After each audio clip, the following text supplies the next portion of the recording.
मित्रों, जैसा कि हम सभी जानते हैं कि जिसने भी इस मृत्युलोक में जन्म लिया उसे एक ना एक दिन इस शरीर को त्यागना ही है।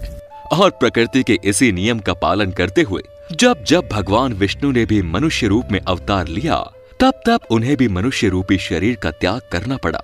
आज के इस वीडियो में मैं आपको भगवान विष्णु के रामावतार से जुड़ी उस कथा के बारे में बताने जा रहा हूँ जिसका वर्णन रामायण में पढ़ने को नहीं मिलता। अर्थात आज मैं आपको बताऊंगा कि भगवान श्री राम ने किस तरह इस मृत्युलोक को त्यागा। साथ ही आपको ये भी बताएंगे कि माता सीता के धरती में समा जाने के बाद प्रभु श्री राम कितने वर्षों तक पृथ्वी पर रहे।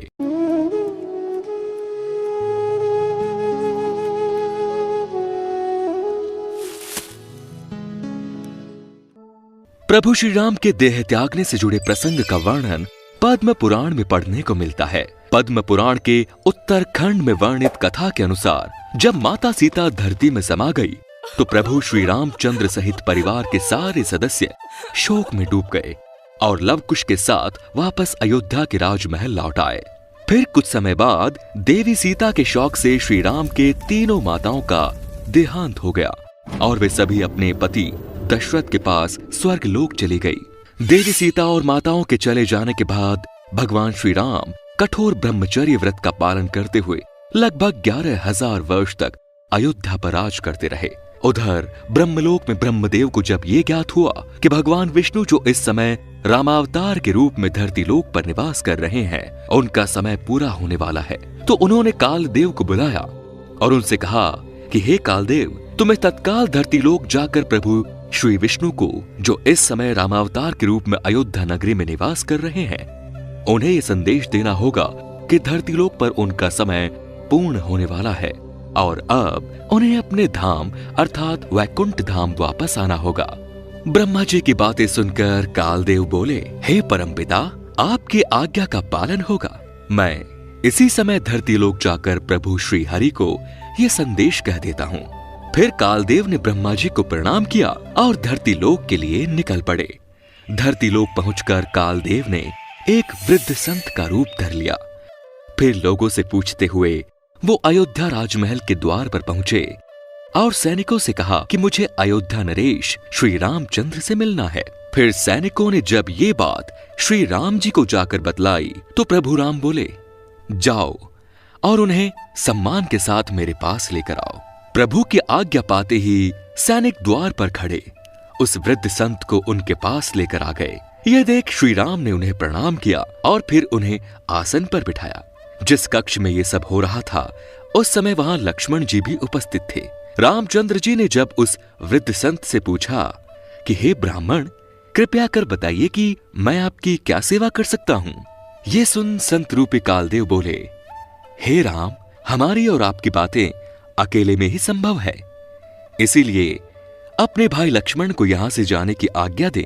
साथ ही ये वचन भी दीजिए कि हम दोनों के बीच वार्तालाप को जो कोई भी सुनेगा या फिर उसमें बाधा डालेगा उसे आप मृत्यु दंड देंगे। संत की बातें सुनकर प्रभु बोले, ऐसा ही होगा। और फिर उन्होंने लक्ष्मण को उस कक्ष से बाहर जाने को कहा। साथ ही ये भी आदेश दिया कि वो कक्ष के दरवाजे पर पहरा दे। इसके बाद लक्ष्मण जी अपने बड़े भाई की आज्ञा का पालन करते हुए उस कक्ष के बाहर निकल आए और कक्ष के दरवाजे को बंद कर पहरा देने लगे। उधर लक्ष्मण जी के कक्ष के बाहर निकलते ही वो वृद्ध संत अपने वास्तविक रूप में आ गए और प्रभु श्री राम को प्रणाम करते हुए बोले, हे तीनों लोकों के स्वामी, सर्वप्रथम मेरा प्रणाम स्वीकार करें।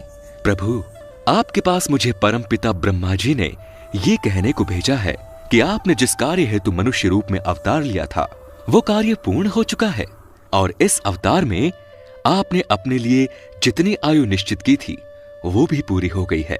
अतः अब वो समय आ गया है कि आप अपने परम धाम लौट जाएं। आपके ऐसा करने से सारे देवता गण भी निश्चिंत हो जाएंगे। कालदेव की बातें सुनकर प्रभु श्री राम मुस्कुराते हुए बोले, हे महाकाल, मैं जानता हूँ और मेरी ही इच्छा से आप यहाँ पधारे हैं। मैं स्वयं ही अपने वैकुंठ धाम लौटना चाहूंगा। आप ये संदेश श्री ब्रह्मा जी तक पहुंचा सकते हैं। इधर जब भगवान राम और कालदेव के बीच जब ये सारी बातें हो रही थी उसी समय महर्षि दुर्वासा का कक्ष के द्वार पर आगमन हुआ। महर्षि दुर्वासा को आया देख लक्ष्मण जी ने उन्हें प्रणाम करते हुए बोले, हे महर्षि, मैं दशरथ पुत्र लक्ष्मण हूँ, बताइए मैं आपकी क्या सेवा कर सकता हूँ। तब महर्षि दुर्वासा बोले, हे दशरथ नंदन, तुम्हारा कल्याण हो। मुझे अयोध्या नरेश श्री रामचंद्र जी से तत्काल ही मिलना है, उन्हें जाकर इस बात की सूचना दो। दुर्वासा की बातें सुनकर लक्ष्मण जी बोले, हे भगवान, इस क्षण आपका अयोध्या नरेश से मिलना असंभव है। यदि मेरे लायक कोई सेवा हो तो मुझे आज्ञा दें, मैं तत्काल ही आपका कार्य पूरा कर दूंगा। लक्ष्मण जी की बातें सुनकर महर्षि दुर्वासा क्रोधित हो गए और बोले, रे मूर्ख, मैंने कहा ना, मुझे इसी समय श्री रामचंद्र जी से मिलना है, मुझे उनसे ही काम है, इसीलिए तुम बस इतनी सेवा करो कि तत्काल हमारे आने की सूचना श्री रामचंद्र जी को दे दो। परंतु इस बार भी श्री लक्ष्मण जी ने क्षमा मांगते हुए कहा, हे ब्राह्मण, इस समय रघुनाथ जी एक आवश्यक कार्य में व्यस्त हैं, इसीलिए आपको कुछ देर प्रतीक्षा करनी होगी। ये सुनकर ऋषि दुर्वासा का क्रोध और बढ़ गया और वे गरजते हुए बोले, रे मूर्ख, तुम मुझे प्रतीक्षा करने के लिए कहते हो? क्या तुम मेरी शक्ति नहीं जानते? अगर मैं क्रोध में श्राप दे दूं तो रघुकुल सहित पूरी अयोध्या तत्काल जलकर भस्म हो जाएगी। ये सुनकर लक्ष्मण घबरा गए और दोनों हाथ जोड़ते हुए बोले, नहीं मुनिवर, ऐसा मत कीजिए। और फिर मन ही मन सोचने लगे, अगर केवल मेरी मृत्यु से अयोध्या बच सकती है तो यही सही। इसके बाद लक्ष्मण जी बोले, मुनिवर क्रोधित ना हो, मैं आपकी शक्ति को भली भांति जानता हूं, मैं तत्काल रघुनाथ जी को आपके आने की सूचना देता हूं। इतना कहकर लक्ष्मण जी श्रीराम के कक्ष में चले गए और प्रभु श्रीराम से बोले, महाराज, द्वार पर महर्षि दुर्वासा पधारे हैं और इसी क्षण आपका दर्शन करना चाहते हैं। उधर लक्ष्मण जी को कक्ष में आया देख कालदेव उसी समय अंतर्ध्यान हो गए। उसके बाद प्रभु श्रीराम लक्ष्मण जी से बोले, लक्ष्मण, तुमने ये क्या कर दिया? तुम मुझे सबसे प्रिय हो, लेकिन अब मुझे अपने वचनों का मान रखने के लिए अब तुम्हें मृत्यु दंड देना होगा।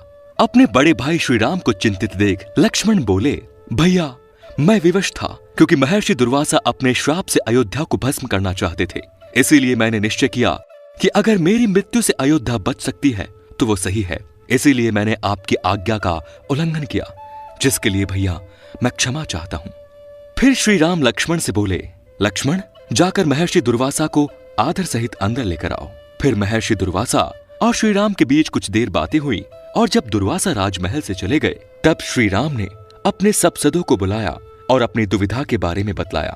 फिर कुछ क्षण विचार करने के बाद सभासदों ने कहा, महाराज, आप राजकुमार लक्ष्मण का परित्याग कर दे अथवा देश से निकाल दे, क्योंकि विद्वानों का मानना है कि परित्याग करना अथवा देश से निकाल देना मृत्यु दंड के समान ही है। तब प्रभु श्री राम ने भारी मन से लक्ष्मण को देश से निकल जाने को कहा।